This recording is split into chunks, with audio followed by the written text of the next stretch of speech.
Good morning. My name is Dr. Rachel Bussman, and I'm a clinical psychologist at the Child Mind Institute. And I'm going to be speaking with you today about parenting during the coronavirus and specifically about grandparents and other caregivers. We at the Child Mind Institute, I'm just having a little bit of tech difficulties. We at the Child Mind Institute are dedicated to providing you our gold standard mental health treatment, consultation, and resources. We have many resources available for you on our website, and that website is childmind.org/coronavirus. We are here for you during this crisis. We are also posting Facebook Lives every day at 10 a.m. and 4:30 p.m. Eastern Standard Time. And all of those are recorded as well, so you can watch them later or send them to other folks that you might want to share this information with. Additionally, this afternoon, you can tune in and join Dr. Phillips as she speaks about how to keep your children engaged and enriched during this time. So please feel free to type in your questions in the chat feature. If we don't get to all your questions, have no fear. We will be reviewing them and putting out more content and be able to answer those questions. So you can chime in whenever you want. And of course, some of you have already sent questions, which is amazing. And that helps me be able to answer those questions right off the bat. So we're talking about grandparents today. We're also talking about other caregivers, about babysitters or au pairs or other caregivers who are not grandparents, like an aunt or an uncle. And so I think the first thing to start out with is to just remind everyone that we're doing the best we can. This is really an unprecedented time. And I will say for myself, there are some days that are excellent and there are some days that are less than excellent. And it really is an exercise in what we call distress tolerance and just tolerating what we don't know and tolerating what we're doing and sort of finding that balance of meeting expectations and also being compassionate with ourselves and others. So what I'll start by saying is that every family situation is very, very unique. Some families have babysitters or caregivers, and that is excellent. And some families have babysitters or caregivers that for their particular reason or circumstance can't be with their family right now. So we're going to talk about how to stay connected. Some families, for whatever the circumstance, have decided that their close circle of who is in their social distancing circle might include a babysitter. And that could be for any number of reasons. And we really can't judge that. We need to really approach every family situation with compassion and just know that every family is making a decision about how to take care of their unique needs in the very best way that they can. So I'm going to start by saying that. I think obviously a lot of folks have particular concerns about grandparents because most grandparents, even though many grandparents are very young at heart and maybe some are even young in chronological age, a lot of grandparents are in a category that's considered a high-risk category. So naturally, grandparents themselves may be very concerned about getting ill. Maybe they are already somehow immunocompromised in some way, and so we have to take extra precautions. That is really hard. So it's hard on a number of levels. So it can be really, really hard for the parent or the family that might be relying on a grandparent for caretaking duties. I work with a lot of families and know a lot of families personally where a grandparent is one of the reasons that the other folks in the family can work and provide. So one, a grandparent may be a caretaker, and then that has shifted. Similarly, if you're like me, grandparents are an important part of your child's life, and my parents are important to me, and my husband's parents are important to him because they're our family. So naturally, there's some worry and concern around the grandparents' health. And from the grandparents' perspective, I'm not a grandparent, but I have a grandmother who's 95, and I have my son's grandparents. They are also potentially worried about their own health. They might not be worried about their own health, which could be some cause for some friction if one person is saying, I'm fine, and the other person saying, hey, mom or dad, like I really need you to social distance. So we can also come back to that if that's a question. But I was reminded by a grandparent that's close to my family, that it is really hard for grandparents who are missing their grandchildren and feeling just really deprived of that connection. So I think, again, it's so important to see sort of I think there's an old fairy tale or a myth about different people. I think they were men in this story feeling an elephant blind, and everybody's feeling it in a different place. So one person feels something long and skinny and it's the tail, and the other feels something bumpy and rough and it's the skin, just to speak that everybody is perceiving the situation in a different way. So the first thing is, and again, because I've talked a lot about balance, I'm probably going to offer two things that seem diametrically opposed. One is keep in contact.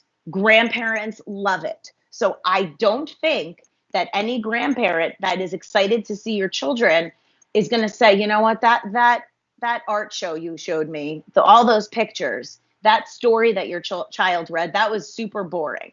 So the grandparents are going to love it. So if you can set a time to do a story exchange via Zoom or technology, or you want your child to do some art and show them, they probably love it. On the other hand, some grandparents are super tech savvy and some may not be, right? Technology has evolved so much. My son gets a kick when I told him that when I went to graduate school, nobody had cell phones. And he's like, what? You didn't have a cell phone? Like, how did you communicate? Or I show him what an actual phone looks like, and he really doesn't know what it is. So this is to say that not every grandparent or great grandparent is going to know how to use technology. And even more so, some may not be able to use it even if you explain it to them. So we want to exercise patience and compassion. So first of all, hi from Scotland. Hi from Australia. This is exciting. And so what I'm going to say is that you can both enlist your child to maybe make some very simple instructions on how to get into a Zoom chat, how to open FaceTime. It's not confusing for many of us, but it's super confusing for someone who is not used to that mode of communicating.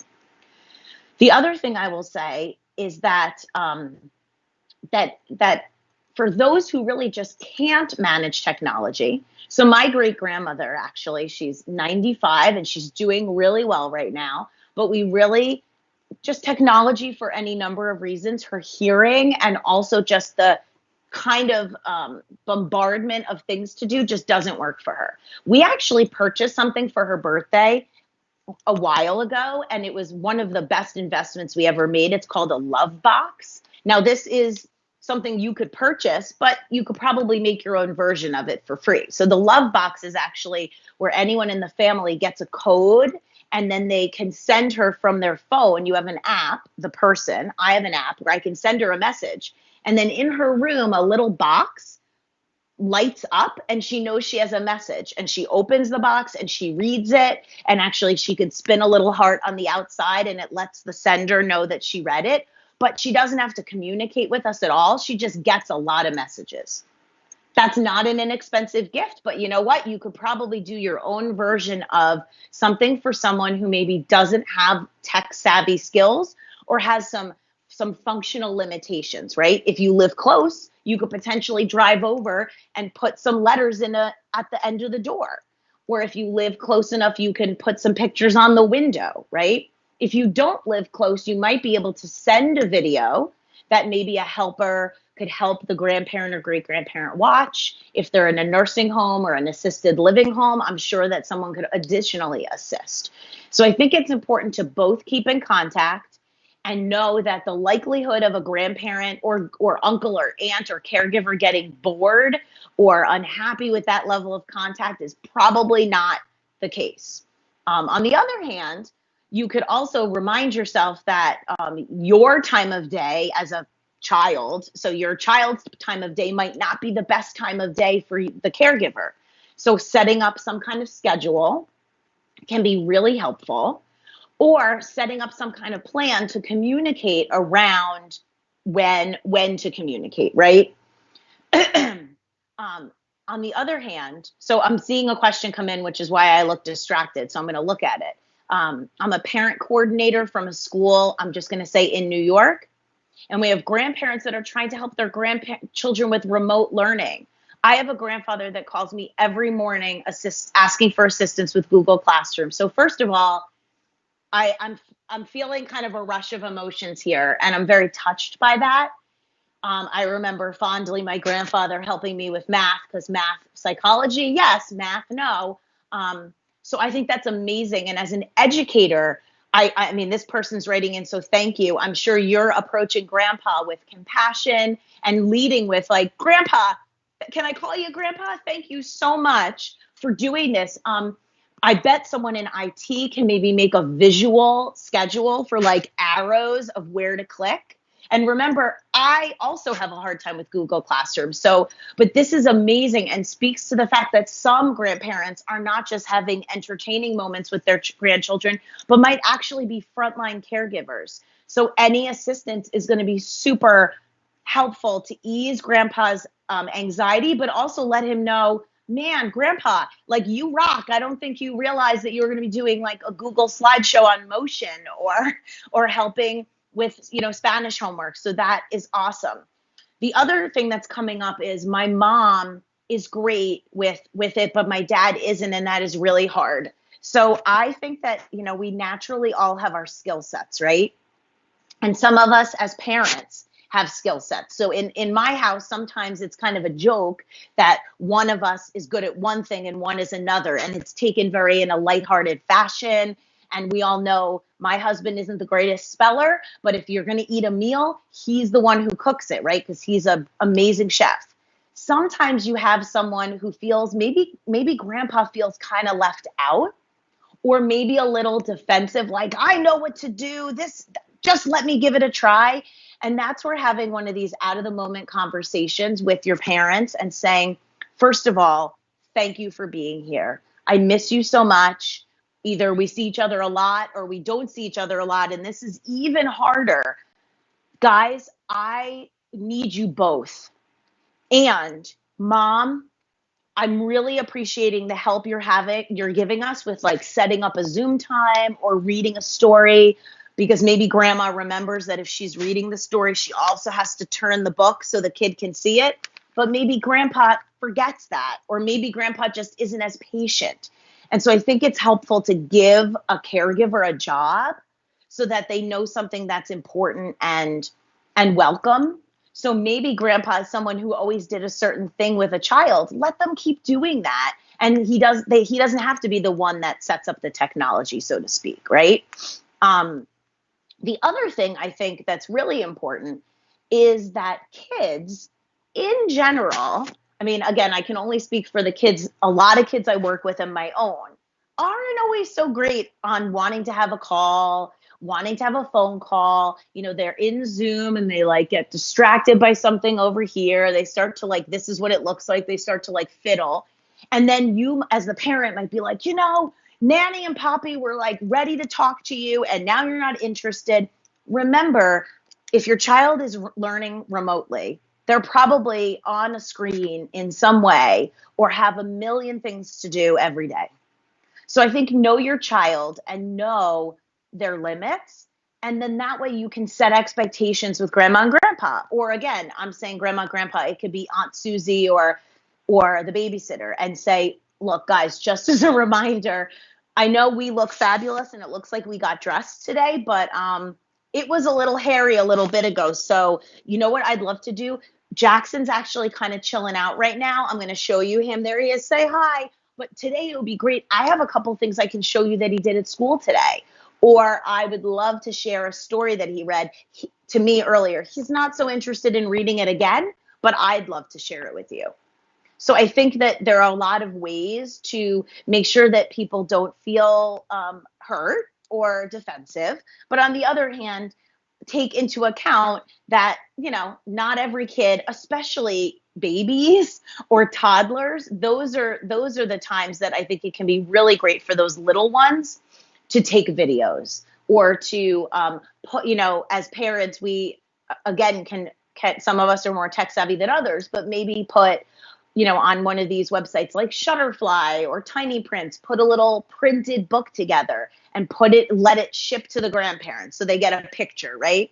I actually really love a postcard app called Love Note. I didn't discover it during this time. I actually use it for my son when he's at sleepaway camp because I have really bad handwriting. I'm a lefty and have terrible handwriting. But what I can do is I can purchase credits, create a postcard, write him a note electronically, and it prints the postcard and mails it to the grandparents or whoever, in this case to my son. I've actually done it a couple times during the quarantine.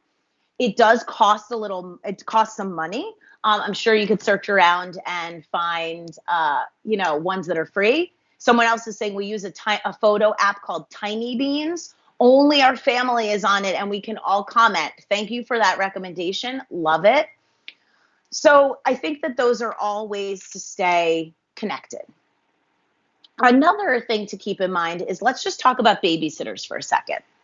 So some families are in a unique position to have what's called an au pair, so someone that lives with them from another country, and that is what their caregiving situation is like.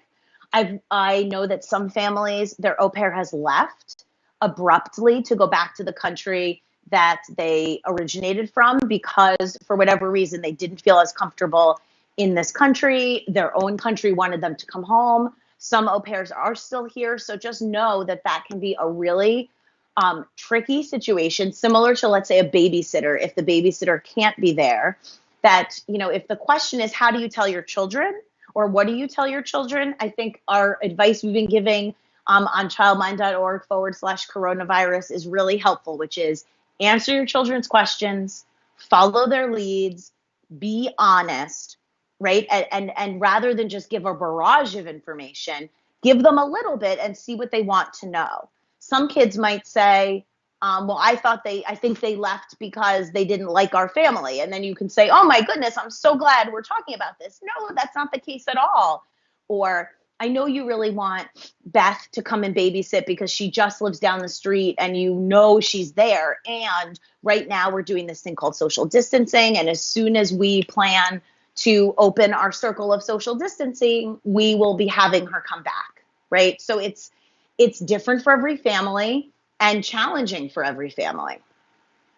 So we posted some content for you. And again, this is going to all be available recorded. So if the comment disappears, don't worry, it's still there. Another question that came up is a little bit more serious and kind of doesn't necessarily have to do with staying together and bridging the communication gap. It's more a little bit different. So this one is, my parents and I love each other. So this is an adult writing this.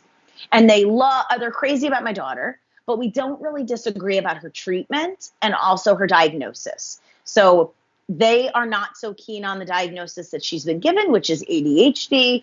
And we talk a lot every day. And this is becoming really stressful for me as a parent. They don't think she should be on medication and they really just don't agree so much with treatment. And right now it's all kind of heightened. So I'm paraphrasing that question. So how can I let them know that this is a question that I really am feeling like my boundaries are pushed? Should I take a break from them? But I don't really want to do that because I don't want to upset them. So we do actually have some resources and we can send you to those, which is getting family members on board with treatment. And I could give you the line, but it's super long with lots of phrases after it. So we'll get you that article. But this really comes back to, I think we could probably have a whole talk just on how to manage some of the family dynamics when you now as an adult don't necessarily agree with something your parents, who are still your parents, are saying. And sometimes bringing in your treatment provider to help answer any questions so I assume from this message that maybe the child's been diagnosed and has a treatment provider. Sometimes some of the concerns just need to be aired. And sometimes a treatment provider can do a great job of saying, hey, Mr. and Mrs. Smith, we really respect you as grandparents. And, Mr. and Mrs. Jones, your children, are really feeling like ADHD feels right to them. We've seen a lot of data to support that Johnny has ADHD. They've decided to pursue treatment, but it sounds like there is a lot of concern. Share with me what some of those worries are. Sometimes a grandparent has worries about medication or treatment that is just coming from a place of fear or coming from a place of misinformation. And so sometimes a conversation with a treatment provider can really help. Sometimes actually it is something like a conversation where the parent says, Mom, Dad, I love you so much and I respect you a lot. We don't agree on this situation. And the thing is, and this is usually the really, really hard part, we don't have to, because myself and my partner are the parents of Johnny.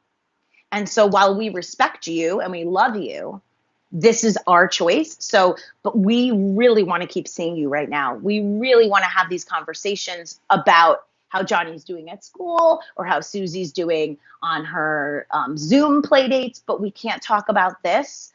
And I'm worried that if that continues, we're not going to be able to talk. And so I think that asserting yourself in a way that both says what your concern is and says what you are going to do rather than insist on what the other person does is helpful, right? Because I don't know about you, but I wouldn't want someone to say, you're doing this and you better stop that and you got to cut that out or else. That usually puts people very much on the defensive. And when two people have strong opinions, the more you push your opinion, often the other person pulls on their opinion even more. But saying, I love and respect you, we don't agree on this, and we don't have to, because this is my child. And you know what? He's doing great or she's doing great. If you'd like to talk to our provider, great. So these are just things to keep in mind, and not easy at this time, right? And I think for lots of families, especially families with ADHD, kids with ADHD, might know for sure. Some family members might be saying, oh, now's the time to stop treatment. Now's the time to stop medication because your child's not in school. But they are at home all day with very little structure. So actually that would be a time to keep structure in place and keep routines and things the same. So I am going to just look and see if we have any other questions. And I'm just going to say that this is such an important topic. And I hope that some grandparents have been watching. I hope, or other caregivers. If they haven't, and you can share this with them, please do. And if you have questions, write them in and let grandparents write them in. We'd love to talk with grandparents. I want to thank you again for joining me. I hope that it was helpful. Remember, we're here every day at 10 a.m. and 4:30 p.m. and we look forward to your questions daily. Please check our post for our next Facebook Live, and also go to childmind.org/coronavirus to get resources, a way to get tips, and other articles. I didn't comment on, someone said that they like my background, and I will say that I appreciate that. This is my backyard, and this is some of my self-care, which is getting light and getting some sunlight. It's not so great on the days it's pouring, but a space heater goes a long way. But this is actually one of the ways I'm taking care of myself, with a little bit of light, my water bottle next to me that I'm drinking. And so thank you so much, and be well.